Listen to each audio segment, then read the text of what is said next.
ہماری بیویاں عدت گزارنے کے بعد دوسرے سے نکاح کر سکتی ہیں، ہے کہ نہیں کر سکتی؟ کسی عورت کا شوہر انتقال کر گیا، مر گیا، تو عدت گزارے 4 مہینہ 10 دن، اس کے بعد دوسرے سے چاہے تو وہ نکاح کر سکتی ہے، اسلام نے اجازت دی۔ لیکن رسول پاک کی ازواج مطہرات کی یہ خصوصیت ہے کہ وہ زندگی بھر کبھی کسی دوسرے مرد سے نکاح نہیں کر سکتی۔ حضور کی وفات کے بعد بھی کئی ازواج مطہرات باحیات رہیں، اس میں حضرت عائشہ صدیقہ رضی اللہ تعالیٰ عنہ بھی رہیں، کافی سال تک رہیں حضرت عائشہ صدیقہ رضی اللہ تعالیٰ عنہ، لیکن کسی بھی زوجہ نے دوسری شادی نہیں کی، کیونکہ ان کے لیے حرام تھا، کوئی دوسرا ان سے نکاح نہیں کر سکتا تھا۔ کیوں نہیں کر سکتا تھا؟ وہ بھی تو عورتیں ہیں۔ ساری امت کی عورتوں کو مرد کی وفات کے بعد عدت گزار کر دوسرے سے نکاح کرنے کی اجازت ہے، تو ازواج مطہرات کو کیوں نہیں؟ تو میرے عزیزو، عقیدہ یہ بتایا جائے گا، ایک شوہر کے ہوتے ہوئے عورت دوسرے سے نکاح نہیں کر سکتی۔ نادان تو نے کیسے رسول کو مردہ سمجھا؟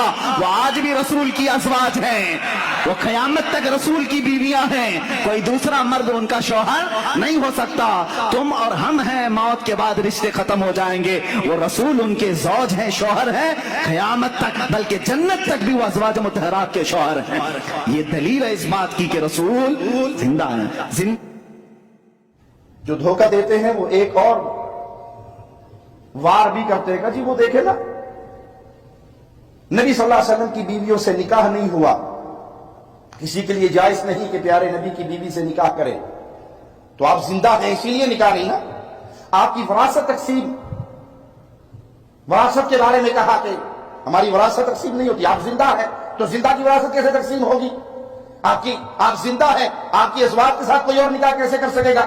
یہ ڈھگوسلے ہیں جو پیٹ کے پجاریوں نے بنائے ہوئے۔ ارے بھائی، پیارے نبی صلی اللہ علیہ وسلم کی بیوییں مومنوں کی مائیں ہیں، اور ماں سے نکاح جائز؟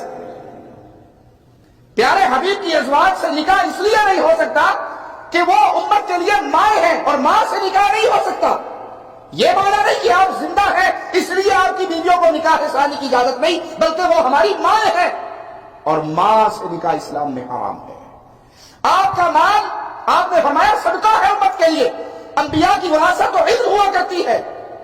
جو حقیقی مسئلہ ہے وہ یہ کہ پیارے حبیب جناب محمد رسول اللہ صلی اللہ علیہ وسلم فوت ہو گئے، دنیا چھوڑ گئے۔ صحابہ نے یہ جملے سنائے، مات النبی صلی اللہ علیہ وسلم۔ سید عائشہ نے یہ کہا، مات النبی۔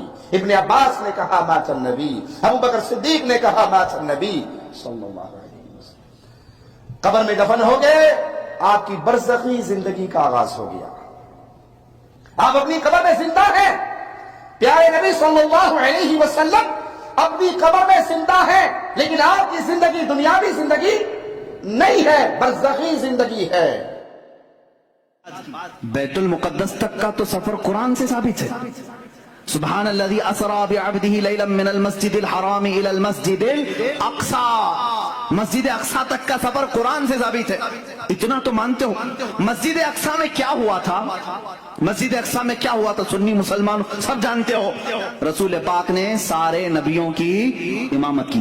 کتنے نبی؟ آدم علیہ السلام سے لے کر عیسیٰ علیہ السلام تک جتنے نبی تھے ان سب کی حضور نے امامت کی تھی۔ مجھے یہ بتاؤ، یہ 1,24,000 کم و بیش جو نبی آئے تھے وہ کب کے نبی تھے؟ وہ کب کے نبی تھے؟ کیا رسول کے زمانے کے نبی تھے؟ وہ صحابی نہیں، ان کی وفات ہو کر کسی کی 4,000 سال، کسی کی 3,000 سال، کسی کی 2,000 سال، کسی کی 500 سال، سینکڑوں سال پہلے وفات پائے ہوئے سارے نبی مسجد اقصی میں حضور کی اقتداء میں جمع ہیں۔ وہاں ابراہیم و اسماعیل بھی ہیں، داؤد و سلیمان بھی ہیں، موسیٰ و عیسیٰ بھی ہیں علیہم الصلاۃ والتسلیم۔ نادان جب تم معراج کے واقعے میں یہ جانتا ہے نبی ان تمام نبیوں کی امامت کر رہے ہیں جو بہت پہلے فوت ہو چکے تھے، وہ زندہ ہو کر آئے بھی اور حضور کے پیچھے نماز بھی پڑھے، اب بتا جو ان تمام نبیوں کی امامت کیا ہے وہ کیسے مردہ ہو سکتا ہے؟ خود میرے آقا فرماتے ہیں، معراج کی سفر پر میں جب جا رہا تھا میں نے نظر کیا موسیٰ علیہ السلام کی قبر پر۔ حضور فرماتے ہیں موسیٰ علیہ السلام کہاں ہیں؟ یہاں بیت المقدس میں بھی ہیں، آسمانوں میں بھی ہیں، اور حضور کی ایک حدیث یہ بھی ہے، میں نے سفر میں موسیٰ کی قبر کی طرف دیکھا، موسیٰ علیہ السلام کو اپنی قبر میں کھڑے ہو کر نماز پڑھتے ہوئے میں نے دیکھا۔